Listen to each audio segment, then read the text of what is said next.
Welcome to The Explainer. Today, we're doing a total forensic deconstruction of a highly unusual digital artifact that we sourced from MGC Tube. We're looking at a piece of media that makes a massive, sweeping historical promise right out of the gate, the complete evolution of the legendary Toyota Crown. But here's the thing. When we actually crack open this artifact, it delivers its historical data in a completely unexpected, honestly almost shocking way. Let's look at what's really going on here. To set the stage, let me ask you something right off the bat. How do you actually bottle up 32 years of history? Seriously, think about that for a second. When we talk about automotive evolution, especially for a flagship vehicle like the Toyota Crown, which, by the way, is actually Japan's longest-running passenger car nameplate, that is an enormous amount of narrative weight to carry. You can't just gloss over 3 decades of an absolute cultural icon, right?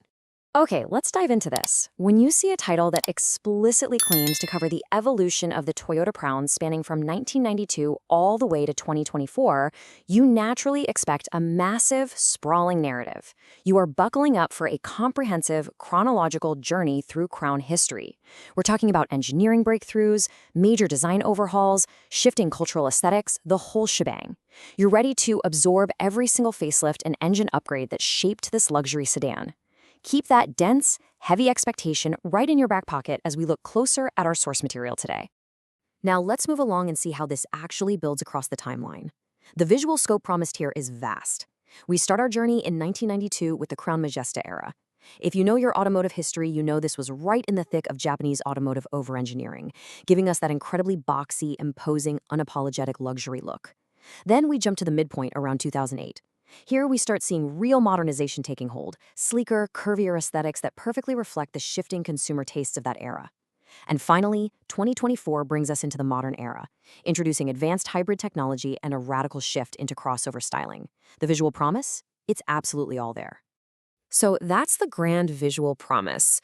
But to figure out what's really going on with this explainer, we kind of need to look past the cars themselves for a moment and look at the digital footprint. We're going to look really closely at the artifact's metadata clues because in our modern digital age, the way a story is packaged is often just as important as the story itself. Digging into the hashtags appended to the source, we find 4 distinct markers, forming this, frankly, clinical matrix that is designed strictly to survive the algorithm. First up, we've got the format, hashtag shorts, signaling brief vertical content. Next is geography, represented by hashtag Ecuador, telling the system exactly where to target this thing. Then, we have the creator's digital identity with hashtag MGCube. And finally, the specific subject matter itself, hashtag Crown. This isn't random. This is precision targeting. And this right here is exactly how modern digital content categorizes itself, to ensure the specific slice of Crown history gets distributed to the exact right viewers. These tags form the structural skeleton of the piece. They tell the platform algorithms exactly who should be seeing this 32-year automotive journey. So while the visuals give us the car's history on the surface, it's astonishing to realize that this highly organized algorithmic packaging acts as the scaffolding holding the whole thing up. It directs the entire experience right from behind the scenes. Now, what's really interesting about this is where the massive dramatic irony comes into play. We've established the setup. On one hand, you have this sprawling, epic automotive journey of the Toyota Crown spanning literal decades. But on the other hand, well, when we look at the actual transcript that accompanies this epic visual journey, the contrast catches you completely off guard. This is it. I'm not kidding, the total sum of the spoken or captured text within this entire media file is a single 4-letter word. Think about the extreme minimalist sparsity here compared to that huge historical scope we were promised just a moment ago. The contrast between 3 decades of Crown engineering and this one tiny word is literally staggering.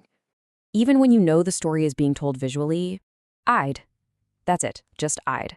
What does this tiny digital whisper even mean? Is it an abbreviation? Is it just a glitch in the audio processing system? While it might feel like a profound mystery, it's really a raw testament to how short-form media actually works today. This tiny glitch sits in a room where the visual evolution of the cars, the shifting grills, the changing silhouettes, is doing literally 100% of the heavy lifting to explain the Crown's legacy. Exactly one word. The sheer absurdity that exactly one single word represents an entire 32-year vehicle evolution, it forces us to completely rethink what actually constitutes content in the modern digital age. When the script is just one word long, it completely shatters our traditional expectations of documentary or historical narratives. So the crucial point is that when the script is completely vacant like this, we have to look elsewhere for the narrative structure. Think about the formal definition of metadata for a second. It's simply data that describes and gives information about other data. Now, in the complete absence of a real descriptive transcript to explain the massive leap from a 1992 Majesta to a 2024 crossover, the metadata itself effectively becomes the entire story of this digital artifact. Because there's no spoken narrative to hold your hand and bridge these massive chronological leaps, the container literally becomes the message. The structural packaging, the shorts format, the Ecuador geography tag, the creator tags we broke down earlier, that is what directs us. But the visual product, it has to speak entirely for itself. We're left studying the digital container holding the cars because the words have completely vanished. And this brilliantly illustrates a really profound contrast. Just look at the physical legacy of the Toyota Crown. 32 years of tangible, changing steel, rubber, and glass. A real, physical evolution you can see, touch, and drive. Now compare that to its digital legacy in this piece of media. Algorithmic footprints, clinical tags, and entirely empty transcripts. It's a fascinating divide between the physical reality of the car and the digital reality of how we consume its history. Which brings us to a pretty massive question to wrap up our explainer today. The Toyota Crown leaves a very real physical legacy, but digitally, what algorithmic footprints and metadata will outlive the actual content we create today? When future digital archaeologists look back at us, are they going to easily find our rich, complex automotive histories, or will they just find the structural tags and empty transcripts we left behind? It's definitely something to chew on the next time you consume a piece of digital history. Thanks so much for joining me on this explainer, and I'll catch you next time.